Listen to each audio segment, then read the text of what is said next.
Hello, can you hear me? Yes, yes, sir. You are. Okay.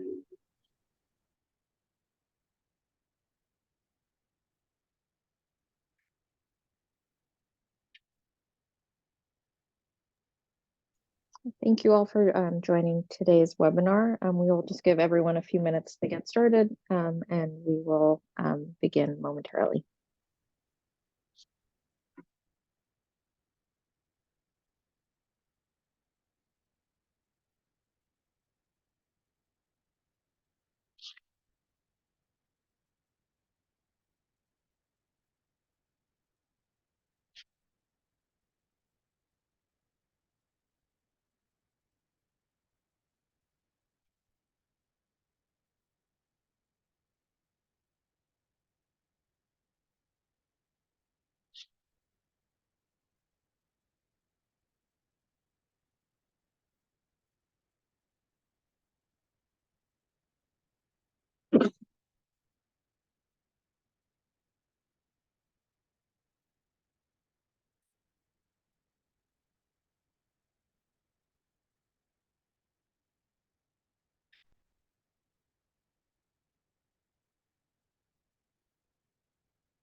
Thank you all again for joining the last webinar of 2023, Trauma and Pregnancy Considerations for Anesthesia.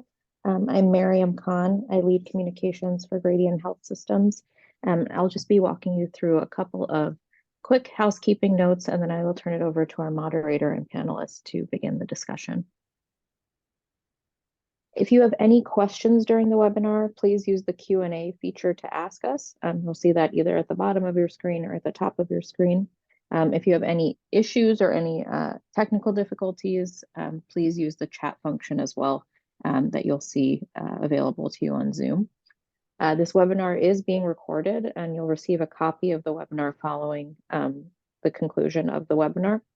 If for some reason you don't receive it, it is on our website at gradienthealth.org under our training page, or you can access it on our YouTube page as well, also under Gradient Health Systems. And then again, since this is our last webinar of 2023, We'd love to hear feedback on this webinar and the series as well, or anything you'd like to see in the future for 2024. So please do reach out at customers@gradienthealth.org with any of your feedback or suggestions. I'll now turn it over to our moderator and panelists to get us started. Okay, hello everyone. Thank you very much, Maria, for the introduction. My name is Ansbeth Sitindebe. I'll be moderating, and we have two presenters from Tanzania who are working at Muhimbili University, practicing the anesthesia at the Muhimbili National Hospital. We have Dr. Hassan and Dr. Shedai. So Dr. Hassan will take us through the first part of the webinar, and Dr. Shedai will take us through the second part of the webinar. So looking at our agenda, we'll go through the physiological changes. Basically, the important area regarding to the trauma in pregnancy. We have to touch a little bit of the causes, general principle in managing complications, anesthesia considerations, and we'll finish up with the cardiac arrest in pregnancy. So I'll take this opportunity to welcome Dr. Hassan to start with the first part of the presentation. Welcome, Hassan. Thank you, Dr. Sweetbet and the team. I hope you can hear me.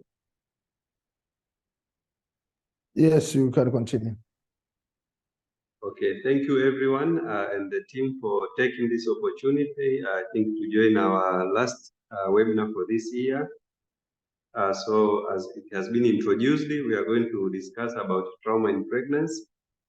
So trauma, as we all know, that trauma is one of the commonest problems worldwide, but in pregnancy, it accounts for 6 to 20%.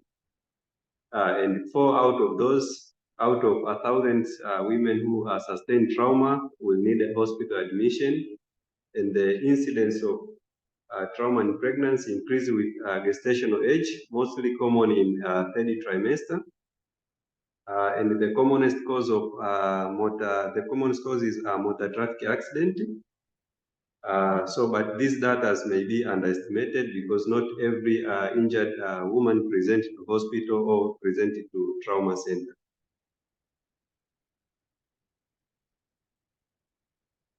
Next slide. So trauma during pregnancy, I think, is the leading cause of non-obstetric death.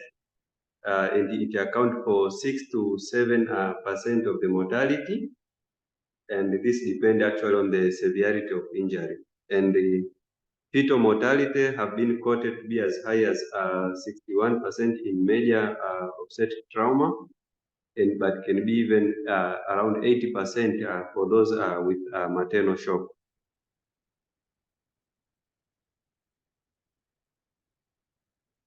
So as we said, the commonest cause of trauma during pregnancy is motor vehicle accident.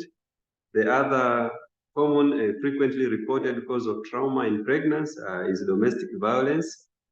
And this occurs in 4 to 8% of all trauma, and different type of violence can occur, from the intimate partner violence. Abuse itself can include physical, psychological, sexual, and most of the time the injuries will be of the head and neck. Torso injuries has also been identified in 21.5% of the patient during pregnancy.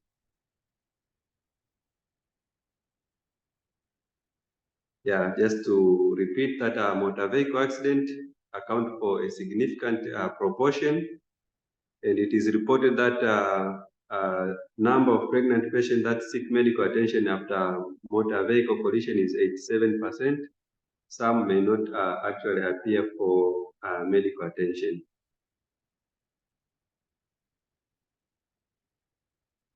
Another cause of trauma is burn, which is estimated to be from 0.17 to 100,000 person years in the obstetric patient. And there are several mechanisms of burn injuries which can occur. Can be thermal injury, which is actually one of the commonest. Inhalation injury, which is bring significant challenges to the airway. And accumulation of maternal in the maternal blood stream of toxic substance released after conversion. So for pregnant patients who get orthopedic trauma, it includes injury to the pelvis, injury to the spine and the extremity. And these injuries may be open or closed injuries, which may impact the decision for immediate interventions.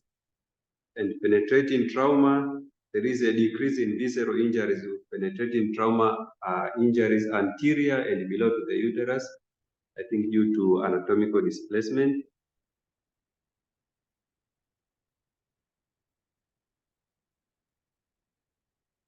So as we know, in anesthesia and obstetric, one of the main challenges that increase the risk of obstetric patient is the physiological changes which happen during pregnancy.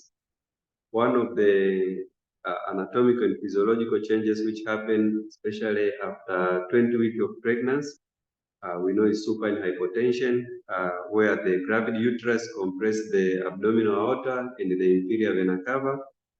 So, so pregnant patients, even if they get trauma, they need to be placed in the epilateral to prevent this autocaval compression. And it is very important to note that femoral IV access, I think, should be avoided because of the risk of uterocaval compression, which may affect the distribution of medication and fluid.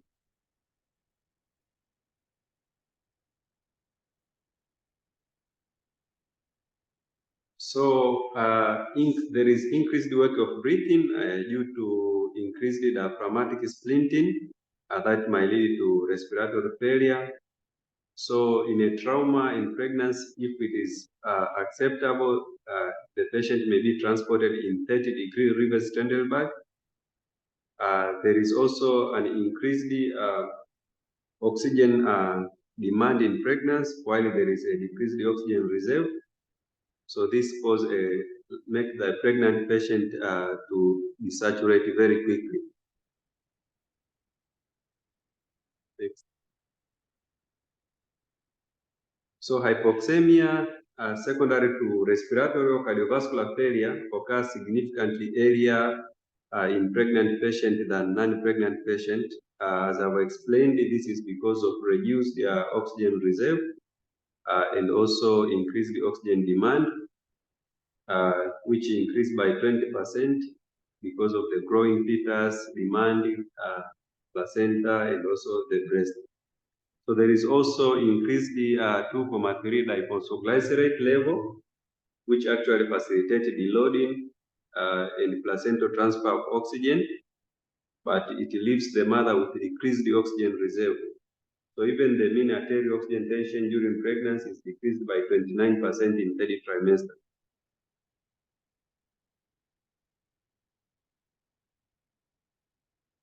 So, and maternal compensation is actually reduced. So as I said earlier, many pregnant patients will desaturate very quickly because of this reduced reserve. So elevation of the maternal diaphragm starting in the second trimester of pregnancy, maternal expiratory reserve volume starts to decrease, leading to almost 18% decrease in functional residual capacity at the third trimester. So the limited expiratory reserve render pregnant patients more intolerant to episode of apnea. And the other issue is pregnant patients, they have low esophageal sphincter tone, along with cephalad displacement of the intra-abdominal organ, with also increased the intragastric production. So this poses them to increase the risk of aspiration.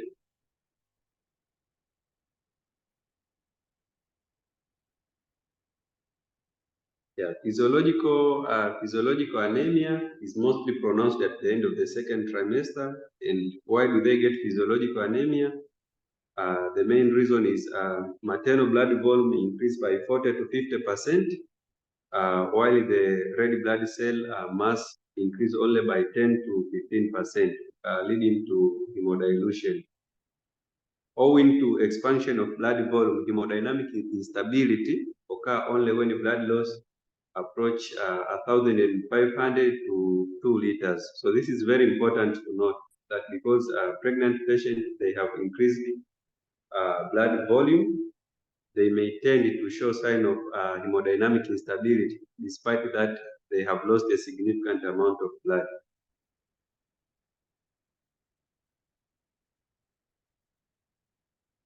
So principles of management of trauma in pregnancy. So the most important thing to remember for trauma, any trauma, as in advanced trauma life support, it needs multidisciplinary. But in the case of obstetric, now we need to have obstetrician involvement. Sometimes we need to have a neonatologist. We need to have a trauma surgeons, anesthesia provider. So when we are faced with a trauma in pregnancy, can be very complex. You may need a lot of team to work together to evaluate, to assess the result and manage the patient. So the goal is to ensure the safety and well-being of both mother and the unborn child. And the general approach is usually to prioritize early resuscitation and stabilization of the mother to ensure that there is adequate oxygenation, circulation, and perfusion.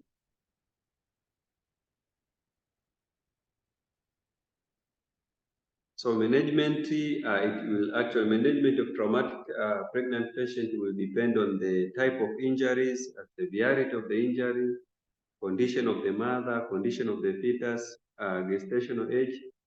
Sometimes we may just end up in doing conservative management.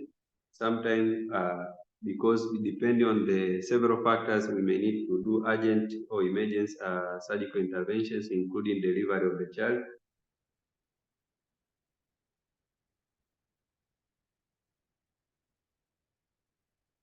So it is very important to know that trauma in pregnancy is associated with several complications, but common things that also occur after trauma in pregnancy is placental abruption, so ruptured uterus, abdominal visceral trauma, C-spine injury, along with orthopedics injury. Other complications.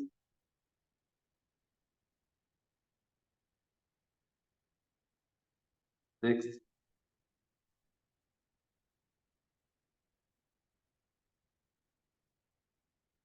Next slide.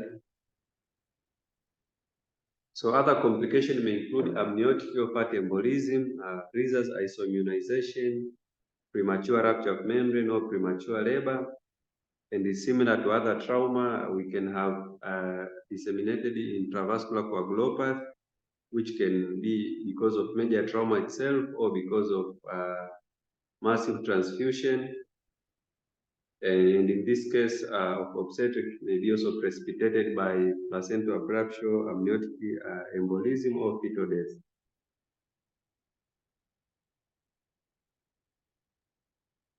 So emergency management of trauma in pregnancy, as with other trauma, we start with primary survey, we go with secondary survey, and also definitive care.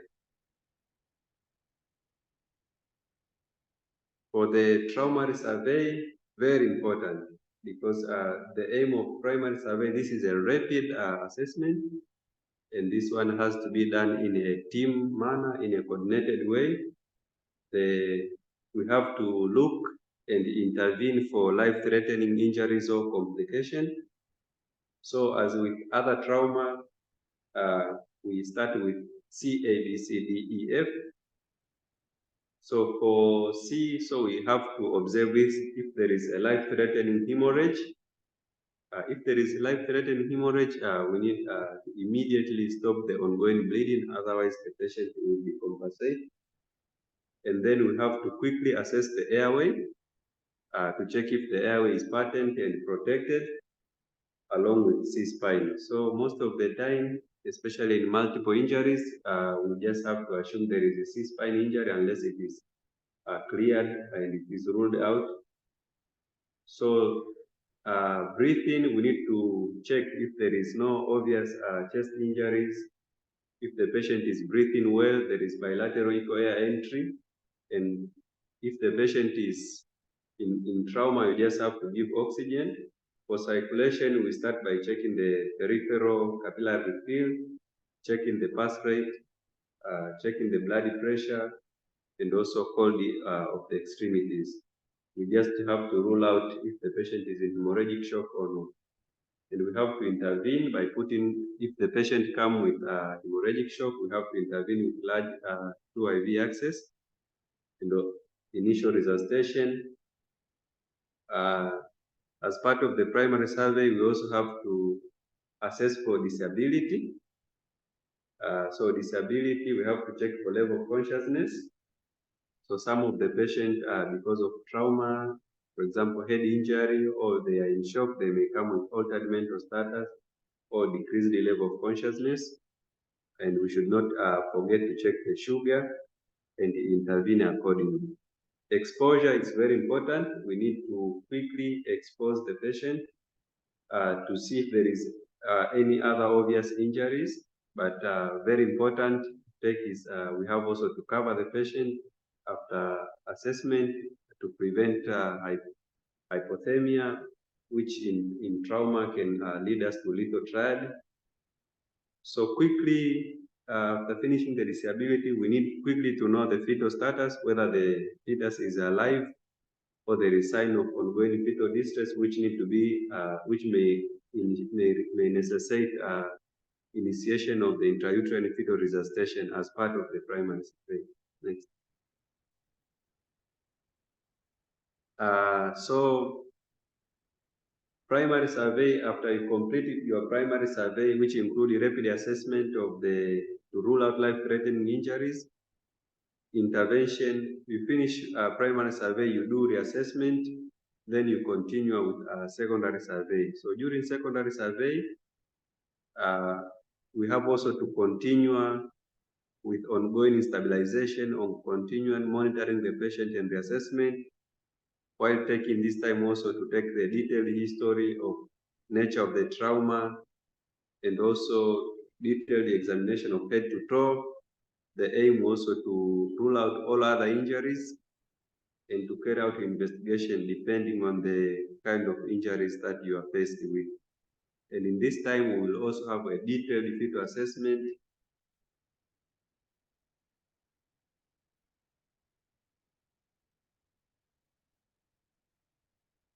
Next.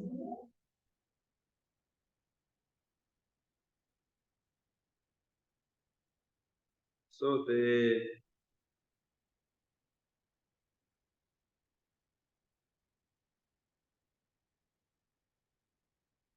definitive treatment can depend on the type of injury, severity of the injury, and gestational age. So emergent surgical intervention may be required to deliver the baby. Sometimes we may need conservative management. So all this depends on the type of the injury, severity of the injury, gestational age, and also state of the patient. So the presence of, next slide please. Next. So the presence of maternal life threat and potential for intrauterine fetal demise necessitate expeditious decision making. So the delicate balance is to balance between maternal resuscitation and fetal preservation. And this requires multidisciplinary team decision. So rapid control of the hemorrhage, if present, take precedence with simultaneous effort to maintain uteroplacental perfusion. I think that's make the end of the first part.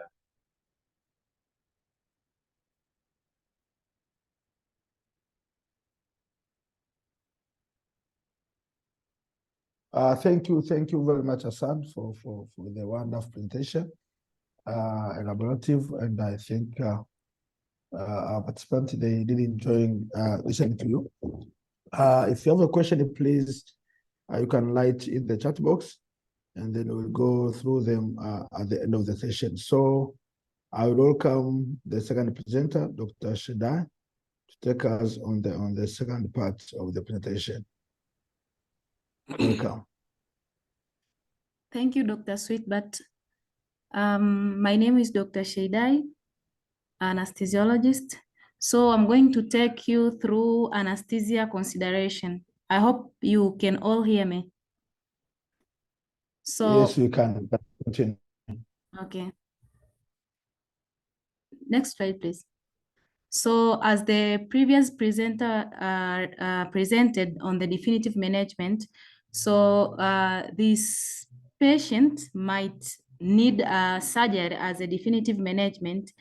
Therefore, in case she needs surgery, the timing and type of anesthesia must be careful chosen, and could be a general anesthesia despite of its associated risk to, especially to the unborn child.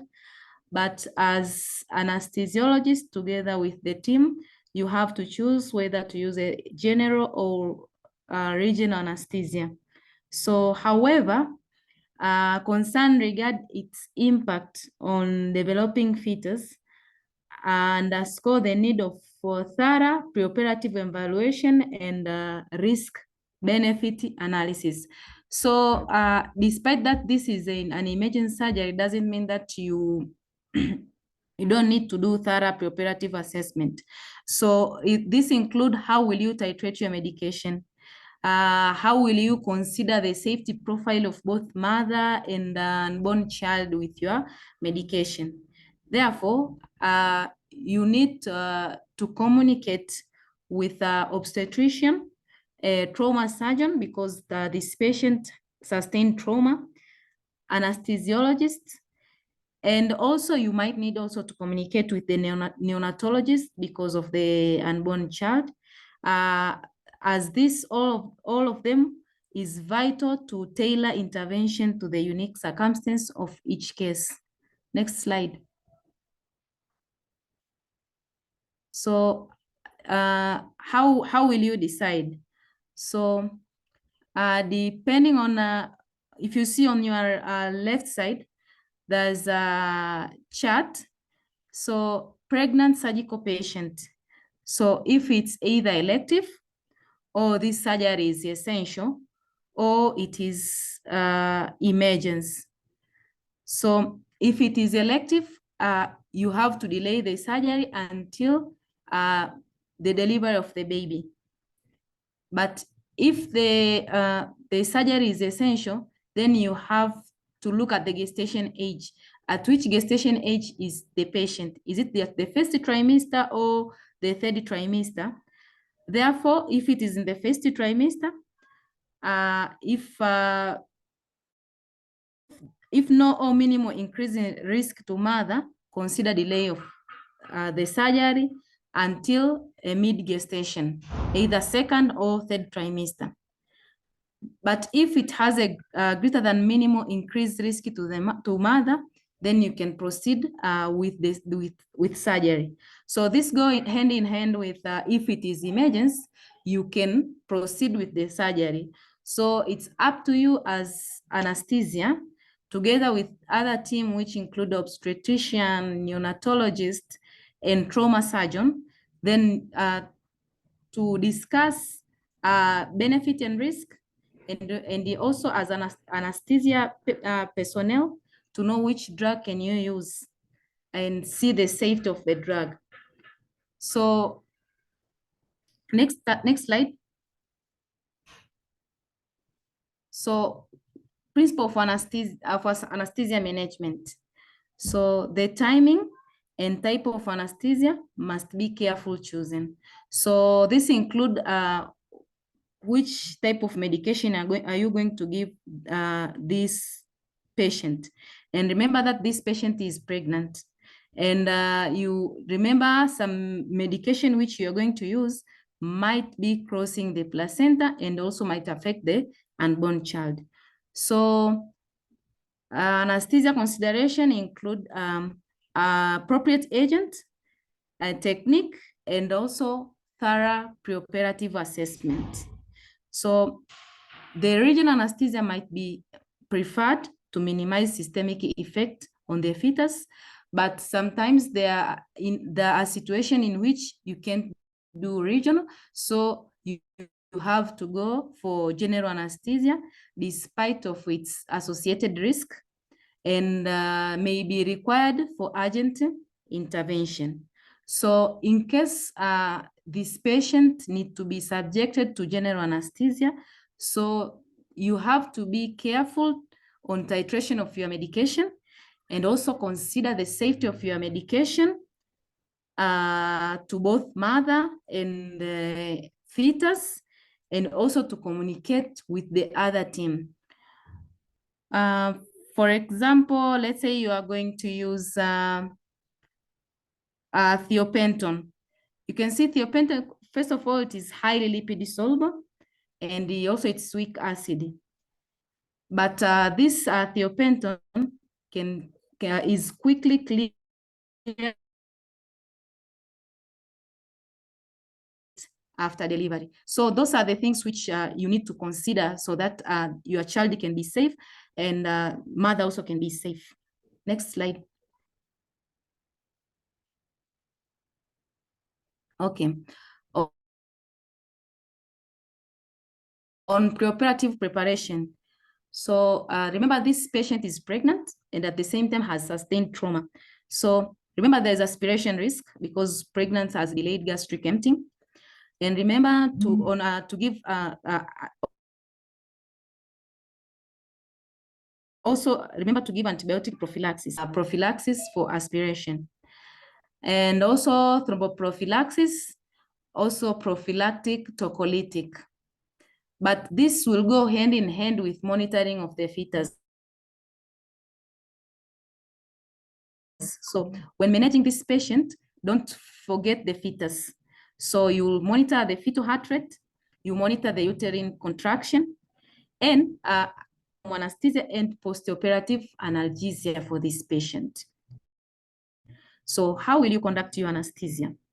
So could be regional anesthesia, in which can be a peripheral nerve block or neuraxia, or as we usually call a spinal anesthesia. So if that pregnant woman is between 18 to 20 weeks of gestation, remember to put a wedge and or left lateral tilt, we call, at 15 degrees to prevent autocarbal compression, because it will worsen the condition of the patient, plus the fact that this patient is sustained trauma. And also fetal well-being is best ensured by careful maintenance of stable maternal hemodynamic parameters and oxygenation. So the hemodynamic parameter maintenance will be maintained also if you will position this mother in left lateral tilt to prevent autocarbal compression. And close monitoring of fetal response for sign of distress is strongly advocated. Next slide. Okay, so we have a case here. So we have a 32-year-old female presented with 17-week pregnant following a motor vehicle collision. She has sustained multiple injuries. There is grade 2 liver laceration, pelvic fracture, bilateral clavicle fractures, C1 transverse process fracture, T11 vertebral body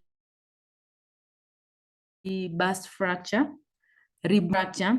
On the left side, it's the first and second rib fracture, and bilateral small pneumothoraces and right pulmonary contusion. Her vital sign is heart rate is 96 beats per minute, respiratory rate 14 to 18 breaths per minute, and blood pressure is 108/56 millimeter of mercury, and oxygen saturation of 98% on 2 to 3 liters of oxygen through nasal cannula. So this patient remained hemodynamically stable throughout and did not show any sign of respiratory distress, although she did have some trouble with coughing and clearing respiratory secretions. So preoperative chest X-ray demonstrate complete collapse of the left lung. After multidisciplinary discussion, because of the unstable spine fracture, it was decided to perform a posterior T9 to L1 fusion and a general anesthesia.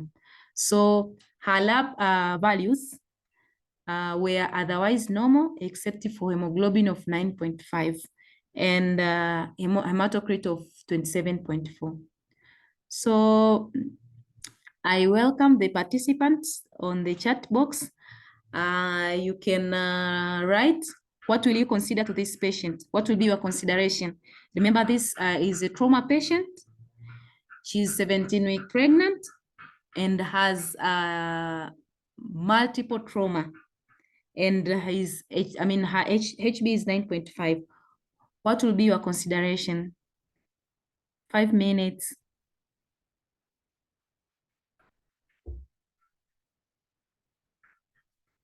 5 minutes, participants, to write on the chat box. What will be your anesthesia consideration to this patient?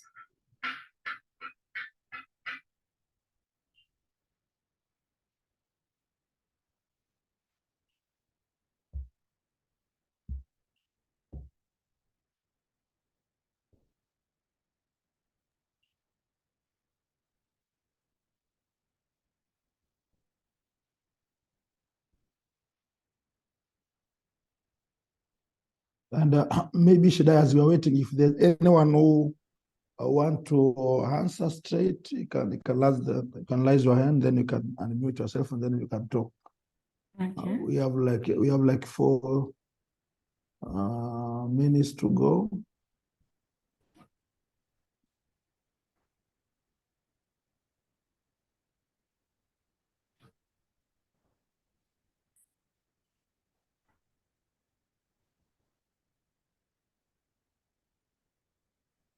Two minutes.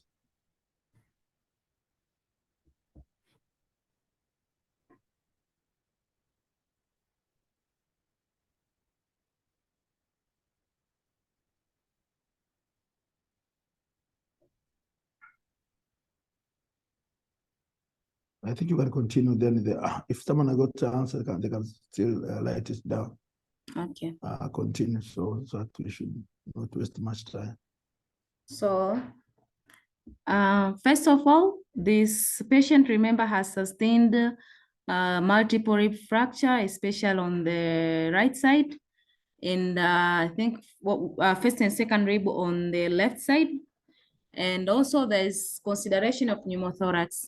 As this patient is going to undergo general anesthesia, means this you are going to intubate this patient and has a pneumothorax.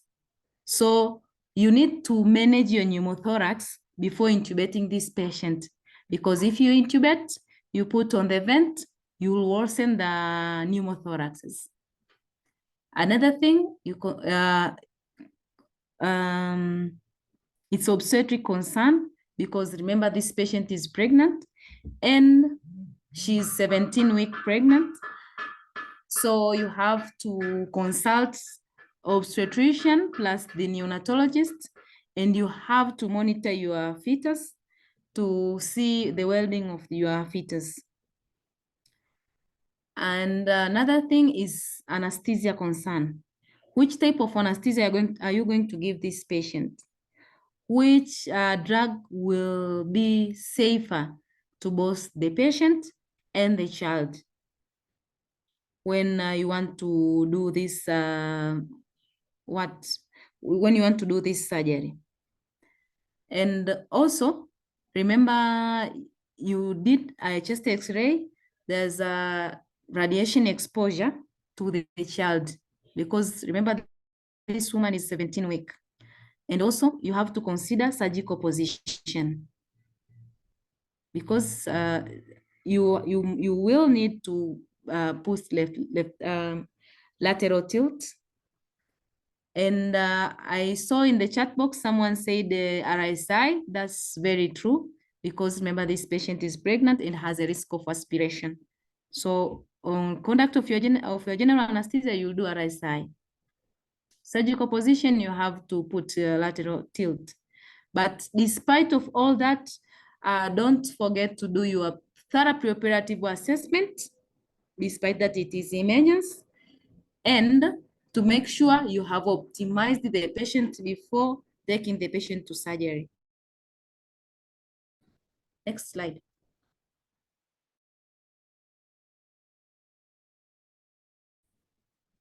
Next. Okay, now we come to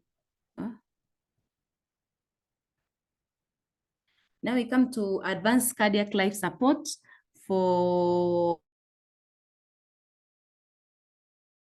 pregnant women. So priorities for pregnant women in cardiac arrest should be a high quality CPR. So it is the same for non-pregnant, that we need a high quality CPR. Despite that, for pregnant women, it could be difficult on chest compression because of the distended abdomen or the gravid uterus. And also remember this, if this patient is 18 to 20 weeks, we will need to put her, or you put the wedge, so that you can avoid autocaval compression. And remember, due to this gravid uterus, also the efficacy of the chest compression will be reduced. So it's up to you to make sure that you have a very high, you have high quality CPR. And if the gestation age is more than 23 weeks, we consider viable, therefore consider perimortem cesarean section. So if you deliver the fetus, also the stabilization of the mother will be easy because arteriovenous compression will be relieved. Next slide. Next.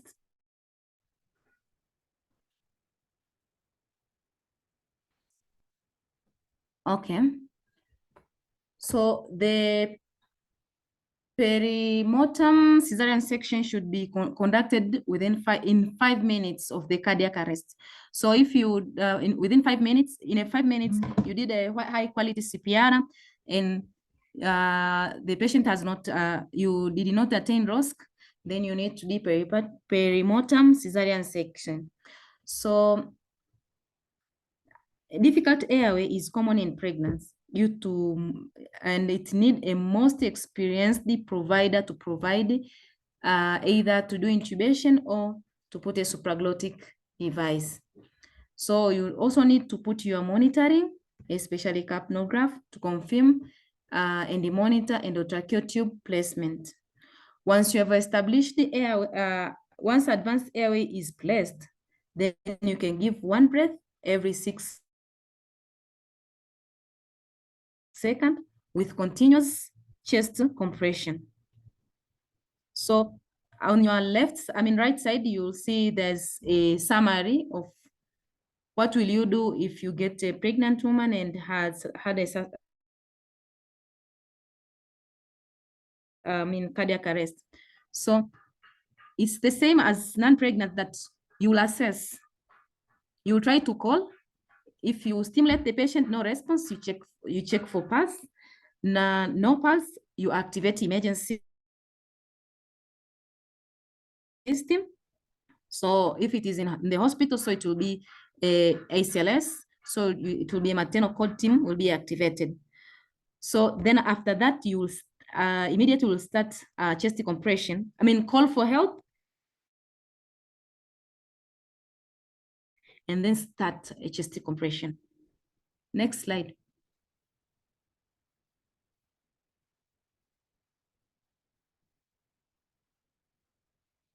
So this is cardiac arrests in hospital if a patient had a cardiac arrest. So this is the continuation of a BLS. So you do a high quality CPR, and if you have shockable rhythm, you do defibrillation if it is indicated, and you do other ACLS intervention, example giving epinephrine, example, epinephrine. So you assemble the maternal cardiac arrest team, consider what was the cause of this cardiac arrest. And after knowing the cause, while you are doing the ACLS, and because you'll be with the team, you won't be alone, then at the same time, you continue managing the cause of cardiac arrest, if at all it is a reversible cause. So you'll perform maternal intervention, you perform airway management, oxygen administration, larger IV cannula, and other obstetric intervention.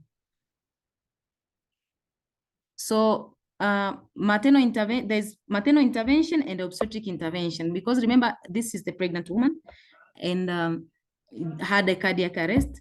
So remember, you have to communicate with the obstetrician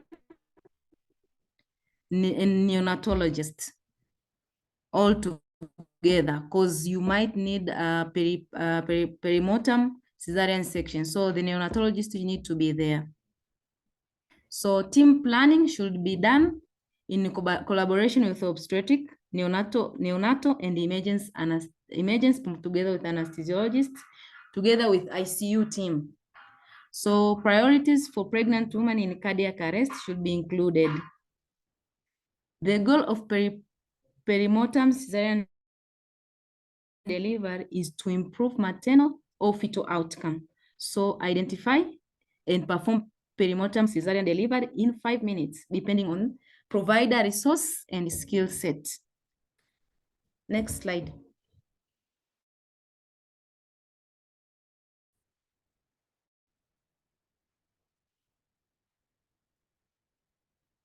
Next. Okay. So you can do a manual left uterine displacement, as it is shown on the picture on your right side, if at all the pregnancy is 18 to 20-week gestation, as this help to decrease autocaval compression, and thus will help to increase preload and cardiac output. If the gestation age is unknown, the fundus of the uterus 20 week is approximately at the level of the umbilicus when you are doing physical examination. So you still need to do a left displacement of the uterus manually, or if you can't do manually, then you can put a wedge on the left side. So the wedge should be at 30 degrees, whereby the whole body will be left tilted, and also may be done with the mother on the resuscitation board with a blanket wedged underneath the board. However, the chest compression are generally more difficult to perform. Next slide.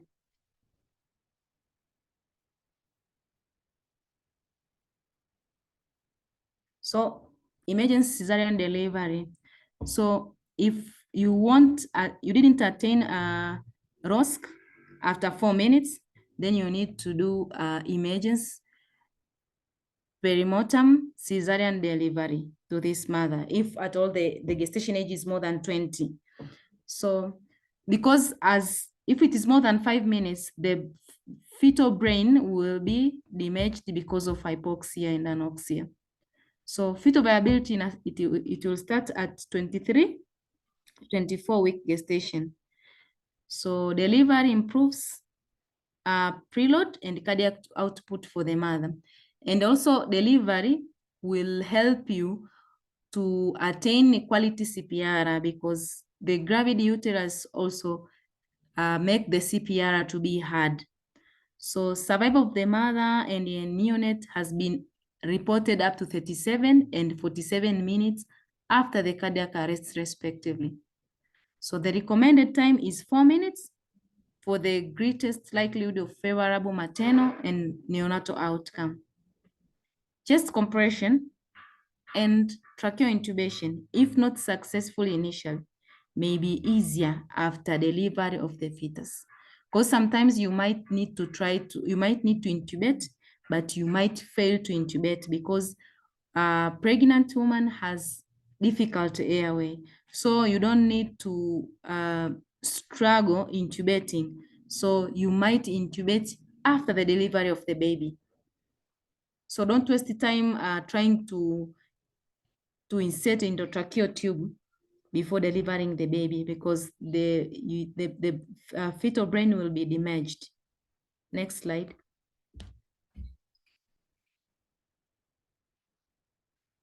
So if you have if the patient is brain dead and is pregnant, so the brain dead pregnant patient poses an ethical dilemma, as the well-being of the fetus is put against the resources needed to maintain the mother on the life support till the fetus reaches viability. So this is an ethical dilemma. So whether to put the mother on to disconnect the mother from life support, or to continue the mother to the life support until the delivery of the fetus. So the complication associated with the brain death and the prolonged life support can occur, which include sepsis, electrolyte abnormality, hemodynamic instability, temperature regulation, and also glucose control. So management of this patient should be multidisciplinary and should follow the same principle as care for an organ donor. Delivery usually is via a cesarean section after fetal maturity has been reached. Next.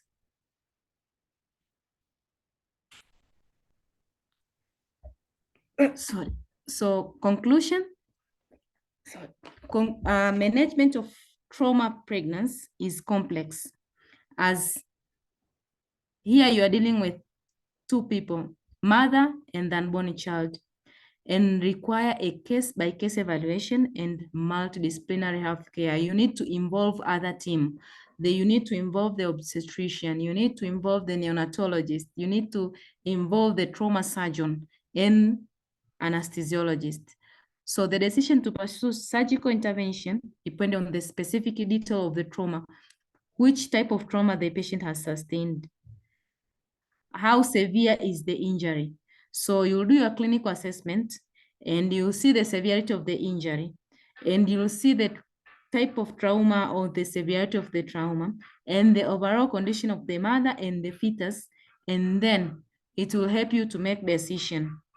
But if at all it happened that the surgery is required, then critical decision about the anesthesia technique is needed. This to be made, it take account in the condition and the safety of the mother together with the unborn child. So teamwork is crucial to this type of the patient so that to attain the good outcome. So don't manage yourself this type of patient. Thank you. Next. So these are the references for today's presentation. Thank you all for listening. If you have questions, you can post on the chat box or on the question and answer box. Thank you very much, Shaddai. Of course, thank you very much, Hassan, the first presenter. So I think now we have some time where we can discuss. So if you have a question, you can raise your hands, and then you have to unmute yourself, then you can answer your question. But also you can write the question in the Q&A or in the chat, then we can discuss. So the floor is open for anyone with a question.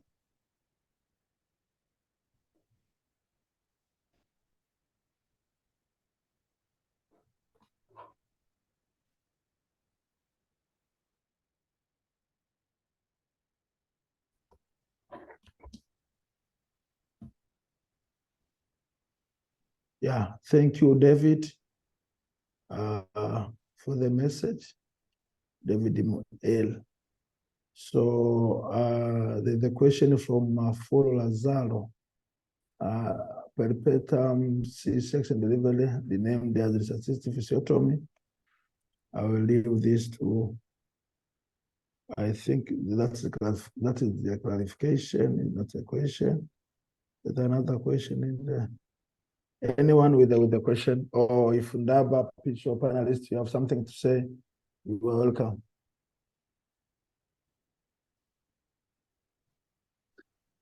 Hello, Sweetbet. Moderator, can you hear me? Yes, Karibu. Okay. I think as our participants are organizing their thoughts to make a contribution, I think for me, I just wanted to re-emphasize, I think something that has already been discussed in the slides, that trauma in pregnancy is something that's very serious. I once had a very nasty experience where we received a patient who was, I think she was about 32 weeks pregnancy, and then she was involved in an RTA. And then she was rushed to my hospital. Of course, she has other injuries, other visible lacerations. She had some degree of head injury. But then again, we were not very sure about, first of all, the obstetric complications at the time. So I think in the first 10 minutes that you receive the patient, depending on the severity of the injury, it can really be a mess. I think what's more important and what's more helpful really in that particular situation is teamwork. Yeah, because teamwork and also calling for help in general, I think that's very, very important. And that's what is key in improving survival, because you actually need so many hands, you need resources at your disposal, because you are racing for the mother, you're also racing for the fetus. So I think we should always remember to network within our facilities so that we are, we should be able to reach out to colleagues very easily, because alone, it can be very, very tricky and very, very messy. Imagine we had, where you have, the mother deteriorating, but again, you still have some chance that, like the baby is alive. And then you quickly have to inform the anesthetist, you have to mobilize the surgeon, you have to, prepare theater, and you only have very little time for you to act. So I think that's where teamwork really becomes very key, and the threshold for calling for help should be very, very high. So I thought I make that contribution. Yeah, thank you, the moderator. Thank you very much, Ndapa Speaker. Any word from Papicho?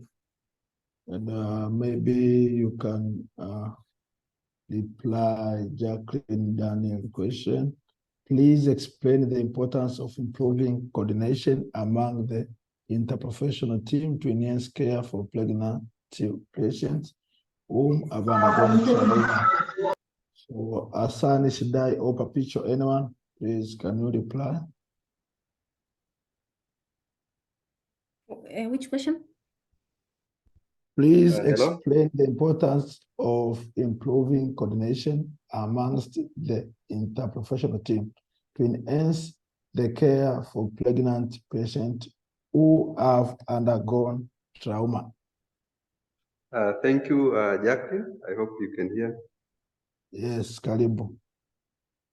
Thank you, Jacqueline, for the question. I think it has been a little bit explained by the previous speaker. As you know, like in any trauma, success of a trauma care involve a multidisciplinary unit, multidisciplinary involvement. But in this case of obstetric, it becomes even more complex because you are dealing with an obstetric patient who need involvement of obstetrician, neonatologist, maybe midwife, experienced nurses. So also the possibility of several injuries which may involve general surgeon, orthopedic surgeon, neurosurgeons, vascular surgeons. So it is actually, in this case, it's very, very important to have a interdisciplinary approach and coordination. As the previous speaker said, that we need to have a system that if we are faced with a trauma in pregnancy, we need to have an access to obstetrician, access to anesthesia provider immediately, because if there is a delay in getting the whole team together, the interventions may also be delayed.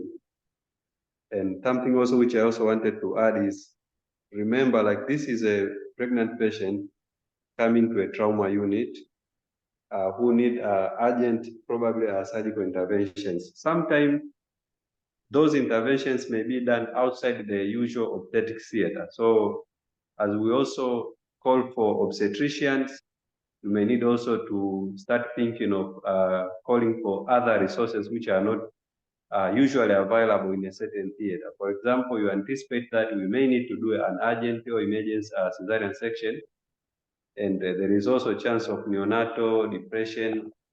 Maybe we need to do neonatal resuscitation. So as you call the team, you also need to mobilize all the resources that are required, including baby warmer, neonatal resuscitation facility, also a C-section set if it is needed, because sometimes some of this preparation may not be available in a trauma unit, and also anything which is needed to support, even if it's just to remember that when you call the team, just also let them know what kind of resources that you also want for them to come with, so that it will improve the timely interventions.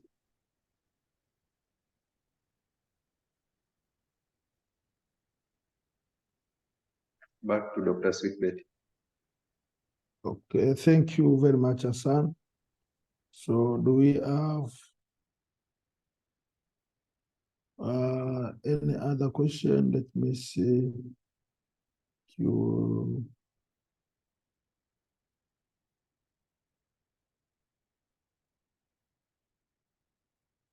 Okay, it's fine. So, Dr. Hassan, thank you.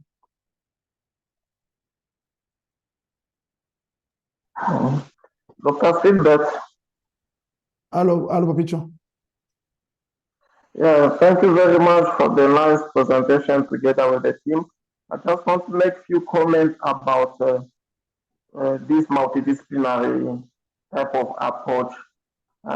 The big challenge in most of the institutions is that we don't have that privilege of having a multidisciplinary team every day, every time available when it's needed. And most of the institutions, we do not even have specialized health workers who will be needed to work in such situation. I think at this point, when you have such a case, what matters is to know how to do the preliminaries as we discuss here. Don't wait until you get the most specialized way to take care of these patients.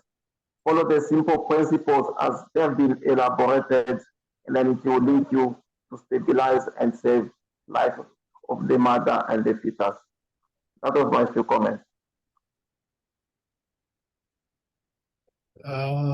Okay. Thank you, Papicho. We still have some time. So question from Frankie Bise. I think, what if the pregnant woman have sustained pelvic injury and suspected fracture due to motor accident? How would you put a pelvic binder to this patient? Of course, so I'm not sure if Shaddai or Taba who will come for this.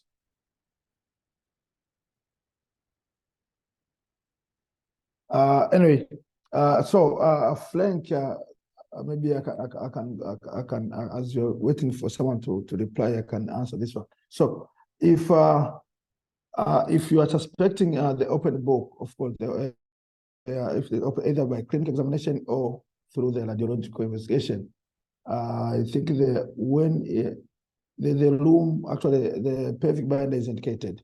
So I think you are thinking how will you apply it, but I think the principle is the same. Make sure that the leg are aligned well, so that to allow you to put it. So you can still put the pelvic binder even in the pregnant woman, as long as the indication, meaning that the open bow, yeah, you can still do it. So another question is, looks like no more questions. Sorry, Dr. Sweet, but on addition to that, I think, Frank, you also need to assess the well-being of the fetus, because remember you said it's an open book fracture, it's on the pelvis.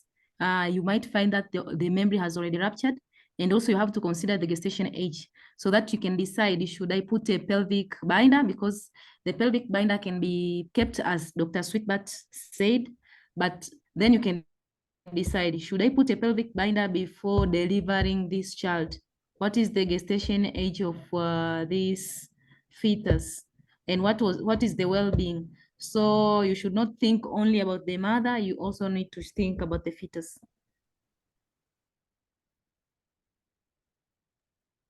Yeah, I think just to add, thanks Hassan for that additional contribution. Yeah, so you know that pelvic fracture, one of the dreaded complication is that these patients can actually bleed almost the entire blood volume. So your concern is immediate for the mother, first of all, because she can lose out so many liters of blood within a short space of time.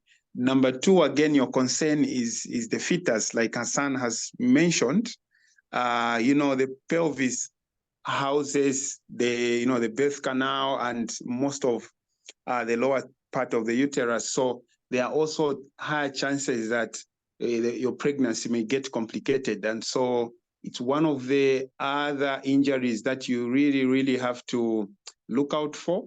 And once you suspect it, it's something that needs to be taken care of immediately, and look out for hemorrhagic shock, because they can bleed without and contain that blood actually. They can go into a placenta abruption, etc., etc. So I think it's one of the injuries of concern once suspected that the patient may have suffered a pelvic fracture. Yeah, thank you, Sweetbet. Yeah, thank you, sir. Actually, Salim, Shedai, and Daba. So if there's no more question, I will turn it to Magdalena for closing remarks. Thank you all for coming for the webinar, our last webinar in 2023. We also thank you for joining webinars for this whole year. Mine is to just ask you to go to our website at gradienthealth.org, where you'll find some of these webinars recorded and also get to know our products and what we do. Our products always come with an on-site training and a complete a 3 years warranty for service, and also a continuous assistance and support in terms of learning more about how to use our machines, both in critical care and also in safe anesthesia. And we look forward to good times in 2024. Look out for more webinars in 2024. We have a lot installed for you, and especially for those who also have our machines in their hospitals. Look out for more webinars on how to use some of these machines in some of these scenarios that you're seeing. Thank you, and mine is to wish you a happy Christmas, happy holidays, and a prosperous new year 2024. See you next year. Thank you all, and thank you for the presenters. Thank you for supporting Gradient and all its work. So thank you so much.